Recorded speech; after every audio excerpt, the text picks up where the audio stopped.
Good morning, dear hearts. Lesson 170, and this is the last lesson before we go into review. So, we've come a long way. And I'll say that often, I'm sure. Today's lesson is there is no cruelty in God and none in me.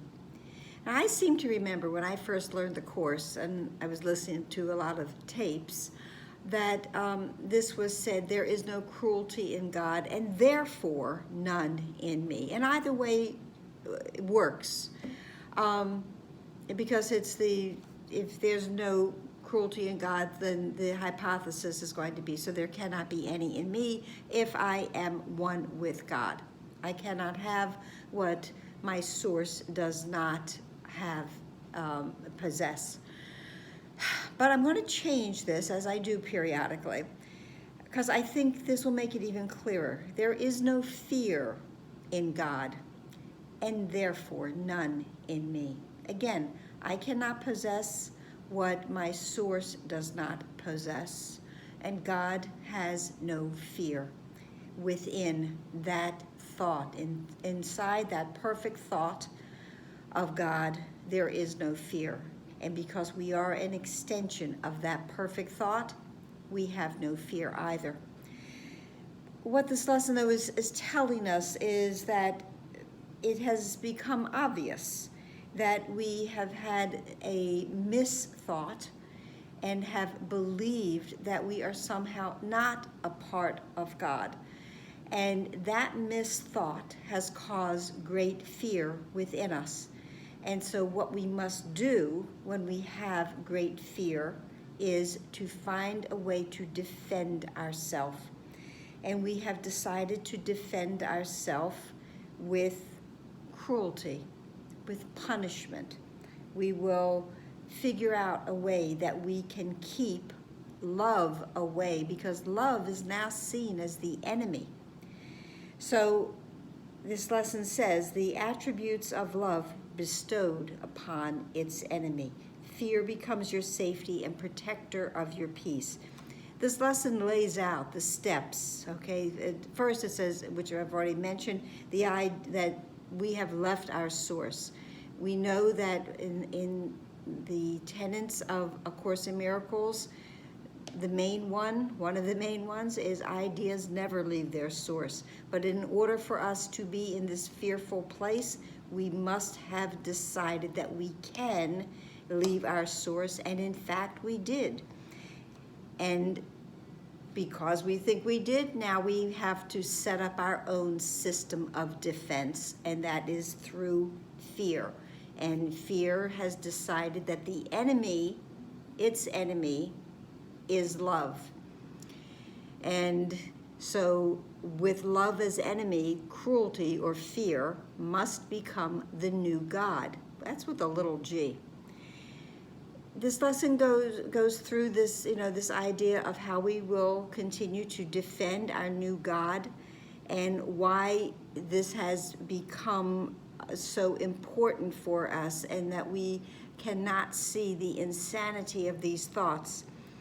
And it says we look upon this cruel God dispassionately, and we note that though his lips are smeared with blood and fire seems to flame from him, he is but made of stone. So if we truly look at this new God of fear, we will see that it is not real.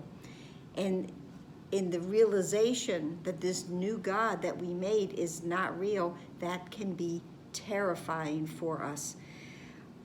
All of this leads into that, in paragraph 9, it says, "Yet do not think that fear is the escape from fear.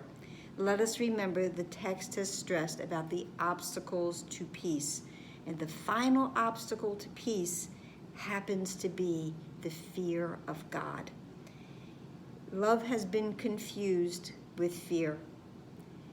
This lesson is asking us to take a stand finally and completely.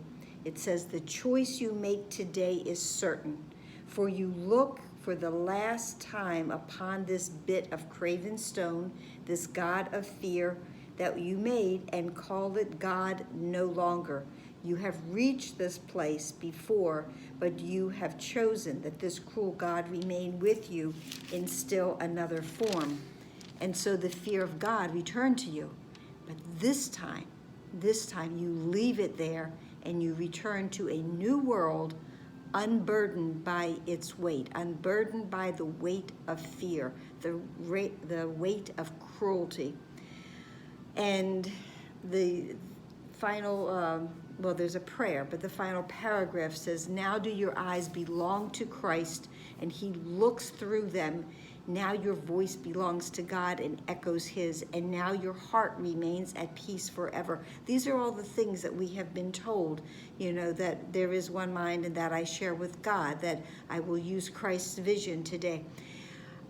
And it says that we have chosen him, we have chosen Christ, God, in place of idols, and your attributes given by your Creator are restored to you at last. We come home to the truth of who we are. But while we are in the throes of insanity, there's a really good chance that we will mistake fear for love, and we will act upon it accordingly. Remember, there is a lesson 135 that if I defend myself, I am attacked. Well, the other thing that we do when we are believing in an upside down world is that we will use cruelty or fear as love. And we have all pretty sure heard somebody say when they are mistreating another being, another brother, I'm doing this because I love you. It's for your own good. There is never a reason to substitute fear for love. Remember, the opposite of love is fear, and they will never coexist. Love is love is love, and fear is not a part of that.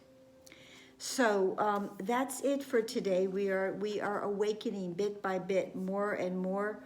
The final paragraph is a prayer, and it starts that, Father, we are like you, and we are holy, and we are in your glory. And it says, and we give thanks. You can read the whole thing yourself. But so that's it for today. We go into review tomorrow, and this lesson takes us beautifully into the central thought and theme for our review, that God is but love, and therefore so am I. Please like, please share, please subscribe, please listen to the end, please comment, please be here tomorrow when we start the review. Namaste.